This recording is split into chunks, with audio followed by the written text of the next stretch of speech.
Dans la vidéo précédente, j'ai décrit l'étape de synthèse d'une espèce chimique. Dans cette vidéo, je vais parler de l'étape de séparation qui consiste à isoler le produit souhaité du reste du mélange réactionnel. Cette vidéo va donc être plutôt technique, puisque je vais passer en revue un certain nombre de protocoles expérimentaux couramment utilisés en laboratoire de chimie. Donc au cours de la synthèse, vous devez avoir en tête la composition chimique du système. À l'état initial, le mélange réactionnel contient les réactifs et souvent un solvant, utilisé pour favoriser la miscibilité des espèces. Au cours de la réaction, les produits apparaissent et les réactifs sont consommés. À l'état final, le mélange contient le produit souhaité, mais également d'éventuels coproduits, c'est-à-dire d'autres produits de la réaction que celui souhaité.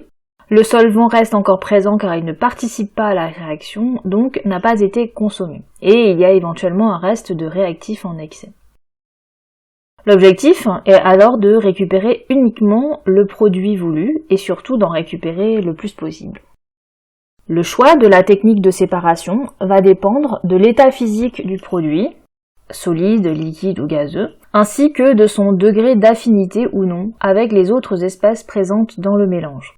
On va ignorer l'état gazeux pour l'instant et on va considérer 4 situations qui peuvent être résumées dans un tableau. Premier cas, le produit est solide et il est peu ou pas soluble dans le solvant qui constitue le reste du mélange. Deuxième cas, le produit est liquide mais il est non miscible dans le solvant. Dans ces deux premières situations, nous avons alors un mélange hétérogène. La séparation va être simplifiée puisque le produit occupe sa propre phase séparée du reste du mélange. Dans un troisième cas, le produit, s'il était pur, serait solide, mais ici, il est soluble dans le solvant.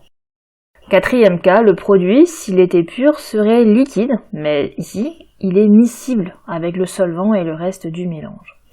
Dans ces deux dernières situations, on ne distingue alors pas le produit à l'œil nu, car nous avons un mélange homogène. Vous voyez donc qu'il faut utiliser des stratégies différentes selon les situations rencontrées. Commençons par le premier cas. Lorsque le produit est solide et non soluble dans le solvant, cela signifie que sa solubilité est très faible. Il se peut quand même qu'une partie du produit reste encore sous forme dissoute dans la phase liquide, même si c'est une petite fraction. Le produit n'est pas forcément cristallisé à 100%. Plusieurs techniques permettent de diminuer encore plus la solubilité. Tout d'abord, il est possible de refroidir le mélange, par exemple en le plongeant dans un bain de glace, ce qui augmente la cristallisation, diminue sa solubilité et nous permet de récupérer davantage de solide. Si le solvant utilisé est de l'eau, on peut également réaliser ce qu'on appelle un relargage, qui consiste à ajouter de l'eau salée. En effet, de nombreuses espèces organiques que l'on synthétise sont peu solubles dans l'eau, et elles le sont encore moins dans de l'eau salée. Ensuite, une fois que tout ceci a été fait, le solide peut être séparé du reste par la technique de filtration. Cette technique consiste à verser le mélange dans un papier filtre qui va laisser passer la phase liquide, donnant ce qu'on appelle le filtrat, mais en retenant la phase solide qu'on souhaite récupérer. On peut faire une filtration simple, dans laquelle c'est la gravité qui entraîne la phase liquide vers le bas, ou bien une filtration sous vide, à l'aide de ce qu'on appelle un filtre Büchner. Dans ce cas, un système d'aspiration va réduire la pression dans la verrerie de récupération du filtrat, qu'on appelle aussi la fiole à vide, et cela va énormément accélérer l'écoulement de la phase liquide, rendant ainsi la séparation plus efficace. Il reste alors à récupérer la phase solide avec une spatule et à la sécher à l'étuve pour éliminer les résidus de solvant. On considère maintenant la deuxième situation, quand le produit est liquide mais forme une phase différente du reste du mélange. Il est possible de l'extraire grâce à une verrerie appelée ampoule à décanter. L'ampoule à décanter est munie d'un robinet dans la partie inférieure, ce qui permet d'évacuer chaque phase successivement. On verse le mélange dans l'ampoule par l'ouverture supérieure et on attend la décantation, c'est-à-dire la séparation nette des deux phases. La phase la plus dense se retrouve en dessous et la phase la moins dense au-dessus. Fréquemment, le solvant utilisé pour la synthèse est de l'eau et le produit formé va être un liquide organique non miscible dans l'eau. Dans ce cas, la phase contenant l'eau est appelée phase aqueuse et l'autre phase est la phase organique. Une fois les deux phases bien séparées, on ouvre le robinet et la phase la plus dense s'écoule en premier. Il suffit de fermer le robinet avant que la seconde phase ne s'écoule et la récupérer dans une autre verrerie.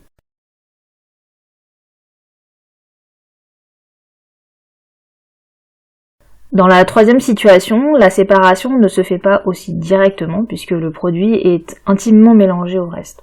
On dit qu'il est dissous dans le solvant d'origine et il forme une solution. Ce solvant va être noté S1 par la suite. On va alors utiliser la technique de l'extraction liquide-liquide qui fait intervenir encore une fois une ampoule à décanter. Cette technique consiste à utiliser un second solvant noté S2 et appelé solvant extracteur afin de séparer le produit du reste du mélange. Le solvant S2 doit avoir les propriétés suivantes. Tout d'abord, il ne doit pas être miscible dans le solvant S1. Ensuite, le produit à extraire doit être davantage soluble dans le solvant extracteur S2 que dans le solvant d'origine S1. Enfin, les autres espèces du mélange doivent en revanche être davantage solubles dans le solvant S1 que dans le solvant S2. Voici le protocole à suivre. On verse le mélange réactionnel dans l'ampoule à décanter, on ajoute le solvant extracteur S2, on bouche l'ampoule et on agite. Il se forme alors une émulsion puisque les deux solvants S1 et S2 ne sont pas miscibles. Cette étape est importante puisque c'est à ce moment que le produit à récupérer va passer du solvant S1 et se dissoudre dans le solvant S2. Il faut dégazer régulièrement au cours de l'agitation.